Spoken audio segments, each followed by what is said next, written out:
पिछले एपिसोड में हमने देखा था प्रिंसेस और बाकी सभी लोग प्रिंसेस के रिलेटिव के यहाँ पहुँच चुके थे। यहाँ पर आने के बाद उन्होंने गांव को पकड़ने की तैयारी शुरू कर दी थी, क्योंकि वही बता सकता है कि दुश्मनों का साथ उसने क्यों दिया। उसी के साथ जो प्रिंसेस ने दाफेन को टेक्निक वाली किताब दी थी उस चिकन को पसंद आ जाती है। दाफेन उससे कहता है कि तू मुझे हरा दे और ये किताब मैं तुझे दे दूंगा। तो वो चिकन दाफेन के साथ फाइट शुरू कर देता है। दाफेन ने जो उसके साथ फाइट की थी उस फाइट में वो जीत जाता है, लेकिन फिर भी वो उस चिकन को किताब दे देता है और वो कहता है कि जब भी मैं किसी मुसीबत में रहूंगा तुम मेरी हेल्प करोगे, इसके बदले में मैं तुम्हें यह किताब दे रहा हूँ। जिसके बाद यह चिकन मान चुका था। जिसके बाद यहाँ से नेक्स्ट एपिसोड स्टार्ट होता है। इस एपिसोड के स्टार्टिंग में उस चिकन ने गाँव का रास्ता रोक लिया था, उसे जाने ही नहीं देना चाह रहा था ताकि वो उसको मार डाले। दाफेन भी आकर वहाँ पे खड़ा हो जाता है ताकि वो भी चिकन का साथ दे। तो गाँव कहता है कि मैं भी ना प्रिंसेस से मिलकर आया हूँ, प्रिंसेस ने मुझे परमिशन दी है यहाँ से जाने की, इसलिए मैं जा रहा हूँ, इसलिए तुम मेरा रास्ता नहीं रोक सकते,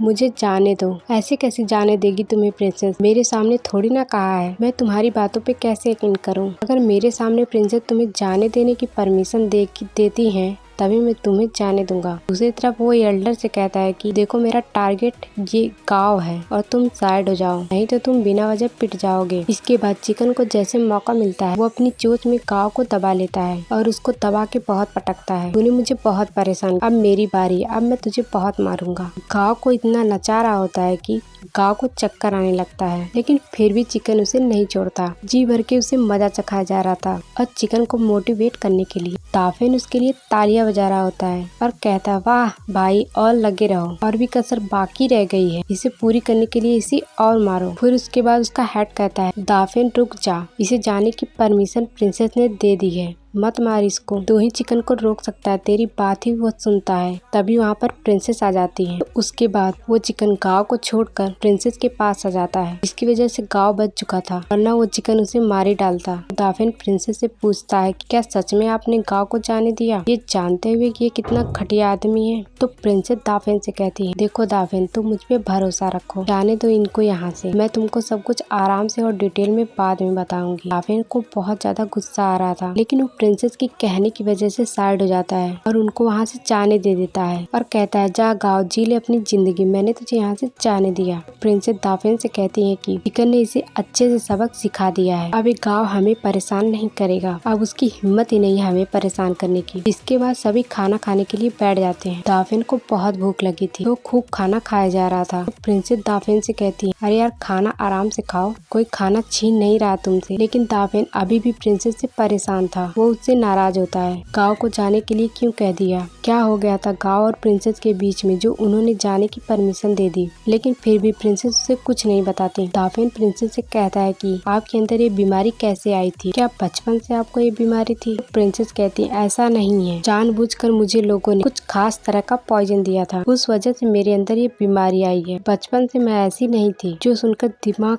गर्म हो जाता है दाफेन का। क्या सच में किसी ने आपको पॉइजन दिया था, बस उसका नाम बताइए, मैं एक एक को चुन चुन कर मार डालूंगा। तो प्रिंसेस कहती है कि इतना ज्यादा जोश अभी दिखाने की जरूरत नहीं है, मैं तुमको जरूर उनके पास ले जाऊंगी, जब तुम उसके सामने होगे ना तो मैं तुमको बिल्कुल खुली छोड़ दूंगी, जितना मन कहे उतना उन लोगों को मार देना, लेकिन कोई भी जल्दबाजी में कदम उठाने की जरूरत नहीं है। प्रिंसेस काफी ज्यादा खुश हो गई थी कि दाफेन कितना अच्छे से उनका ख्याल रखता है, उसको हर एक चीज की टेंशन है प्रिंसेस को लेकर, और प्रिंसेस के दुश्मनों से कितनी आसानी से लड़ने के लिए रेडी हो गया। तभी वहाँ पर एक बंदा आता है, वो लोग यहाँ पर आ चुके हैं तो आपको उनसे मिलने जाना चाहिए। तो प्रिंसेस दाफेन के साथ उन लोगों से मिलने के लिए जाती है। जब दाफेन उन लोगों को देखता है उसका दिमाग गर्म हो जाता है। ये लोग तो त्यानलोंग, जुगुन और सियाव हैं, ये सारे दुश्मन हैं जो हमारे जान के पीछे पड़े हुए थे। ये लोग यहाँ पर क्या कर रहे हैं, वो एकदम गुस्से में था, ये लोग यहाँ पर क्यों आए। त्यानलोंग प्रिंसेस से कहता है कि देखो आप श्योर हो कि दाफेन को उस चीज के बारे में बताना चाहते हो। तो प्रिंसेस कहती है हाँ ठीक है, मुझे उससे कोई फर्क नहीं पड़ता, दाफेन और मैं कई बार जिंदगी और मौत की लड़ाई लड़ चुके हैं, कुछ ही टाइम के अंदर बहुत सारे खतरे आए, लेकिन हर खतरों से दाफेन ने मुझे बताया, मुझे खुद से भी ज्यादा भरोसा हो चुका है, तुम उसको वो चीज बता सकते हो। त्यानलोंग यहाँ पर प्रिंसेस से कह रहा था कि मैं आपको बताना चाह रहा हूँ कि मैं पर्पल गार्डन सेक्ट से आता हूँ, लेकिन प्रिंसेस कहती है मैं तो ऐसे नहीं मानूंगी, मुझे पहले तुम वेरीफाइड करके बताओ तुम वहाँ के हो या नहीं हो। त्यानलोंग उसके पास जो पर्पल गार्डन सेक्ट का सेट था उसके ऊपर अपना थोड़ा सा ब्लड गिरा देता है। जैसे ही उसने ब्लड गिराया था जेड वहाँ पर चमकना स्टार्ट कर देता है, यानी कि वो बिल्कुल सही कह रहा था। वो पर्पल गार्डन सेक्ट से ही आया हुआ है और उसने अपनी आइडेंटिटी भी प्रूव कर दी। टियानलोंग प्रिंसेस से कहता है कि अभी भी आपको डाउट है, कुछ और भी करके दिखाना पड़ेगा क्या? शायद जितना मैंने करके दिखाया वो काफी हो गया। तो प्रिंसेस कहती है मुझे तुम्हारी बातों पर यकीन हो चुका है, अब बताओ तुम यहाँ पर क्या करने वाले हो? टियानलोंग कहता है कि क्या करेंगे, आपको तो पता ही होगा कि हमारा टारगेट क्या है, दाफेन है। हम यहाँ पे आपसे प्यार से कहने के लिए आए हैं कि दाफेन को हमारे हवाले कर दो। हम आपसे सारी दुश्मनी को खत्म कर देंगे, उसके बाद हम आपको कभी भी परेशान नहीं करने वाले। तो दाफेन कहता है कि तुम लोग मुझे ही क्यों मारना चाहते हो? मैंने तो इससे पहले तुम लोगों को कभी नहीं देखा था। जब से मैंने प्रिंसेस को बचाने की कोशिश की है तभी से मैं तुम लोगों को देख रहा हूँ। ऊपर से ऑर्डर आया, तू नहीं समझेगा। टियानलोंग ऐसा कहता है, बस तुझे मारना है, उसके बाद हम लोगों का काम यहाँ पे खत्म हो जाएगा। तुझे जानने की जरूरत भी नहीं है कि किसने मारने का ऑर्डर दिया है। चल मैं तुझे ये वजह बता देता हूँ कि तुझे क्यों मारा जा रहा है। तुम्हारे पास जो हेवन पिलर है ना, बड़ा ही मिस्टीरियस है। ऊपर से तुम्हारी कल्टीवेशन बहुत ज्यादा अलग तरह की है, तो तू आगे चलकर बहुत बड़ा खतरा बन सकता है हमारे पर्पल गार्डन के लिए। जब तक तुम हमारी सच्चाई जानोगे उससे पहले तुम्हें मार दिया जाएगा, तो आगे कोई मुसीबत ही नहीं आएगी। तो दाफेन कहता है कि देखो मैं जिंदगी भर पहाड़ों में रहते हुए आया हूँ, मुझे पर्पल गार्डन सेक्ट क्या है मुझे इसके बारे में भी नहीं पता। तो आखिर तुम लोग मेरे ही पीछे क्यों पड़ गए? ये कौन इंसान है जो मुझे मारना चाहता है? कम से कम मुझे उसके बारे में तो बताओ। मरने वाला इंसान ना इतनी ज्यादा बातें नहीं करता। टियानलोंग दाफेन से कहता है और कहता है चुपचाप से मुंह बंद कर खड़ा रहे। तुझे 5 मिनट मिल रहे हैं ना, उससे पहले मैं तुझे मार डालूंगा। लेकिन दाफेन कहता है तू मेरा यहाँ पे कुछ नहीं बिगाड़ सकता। मेरे साथ प्रिंसेस है और बाकी सारे लोग हैं, हम सब मिलकर यहाँ तुम लोगों की बैंड बजा देंगे और हमें कुछ भी नहीं होगा। तो टियानलोंग कहता है प्रिंसेस तेरे साथ है? वो तो मैं अभी तुझे बताता हूँ कि वो तेरे साथ है कि नहीं है, क्योंकि वो खुद भी डरती है हमारे पर्पल गार्डन सेक्ट से।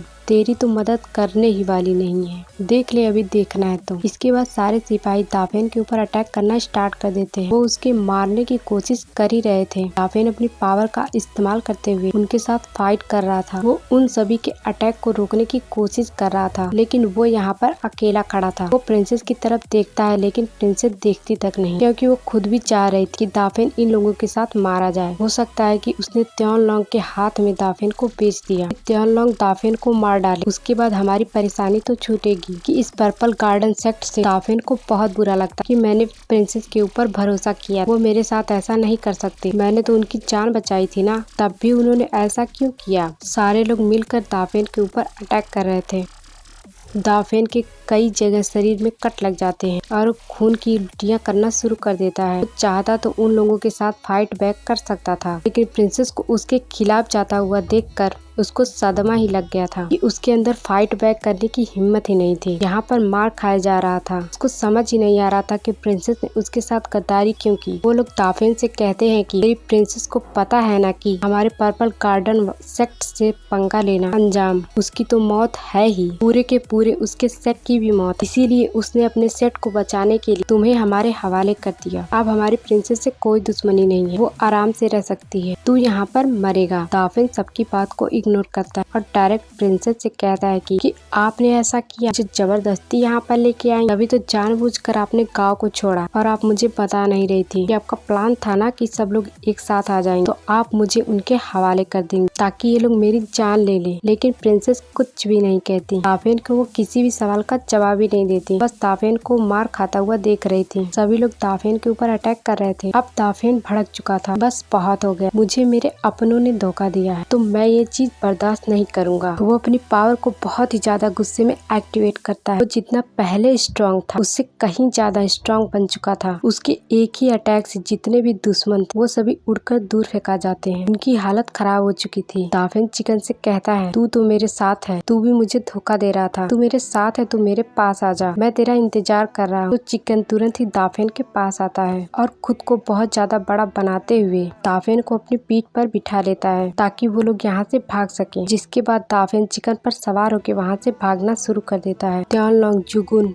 और जो सभी लोग थे दोबारा से उसके पीछे पड़ जाते हैं ताकि दाफेन को पकड़कर उसको मार डाले। दाफेन चिकन पे बैठा हुआ था जिससे चिकन पूरी रफ्तार से और जान लगा के आगे बढ़ रहा था ताकि दाफेन को बचा सके। जैसे ही वो बाजार से आगे बढ़ता है पूरे बाजार में हड़कंप मच जाती है कि हाथी हुआ जैसा मुर्गा उड़ते हुए जा रहा है उसके पीछे भागने लग गए थे। कैसा मुर्गा है, हमने ऐसा मुर्गा पहले कभी नहीं देखा था। त्योंगलोंग और बाकी सब लोग अभी भी दाफेन के पीछे पड़े होते हैं ताकि वो उसको मार डाले। उसके पास जो सिपाही थोड़ी देर बाद प्रिंसेस से आकर कहती है दाफेन काफी ज्यादा दूर निकल चुका है, मुझे नहीं लगता कोई भी दाफेन के मुकाबले का है। त्योंगलोंग सियाओ कोई भी नहीं है, अगर फाइट भी होती तो दाफेन त्योंगलोंग और सियाओ को जान से मार डालता। आपको टेंशन लेने की जरूरत नहीं है, दाफेन को कुछ नहीं होगा। यानी कि ये सारी चीजें प्रिंसेस जानबूझकर नहीं कर रही थी, हो सकता है उसने पहले से ही कुछ प्लान बना के रखा हो दाफेन को बचाने का। और दूसरी तरफ जो एल्डर था वो प्रिंसेस से कह रहा था आज तक कभी भी पर्पल गार्डन सेक्ट वालों ने किसी को अपना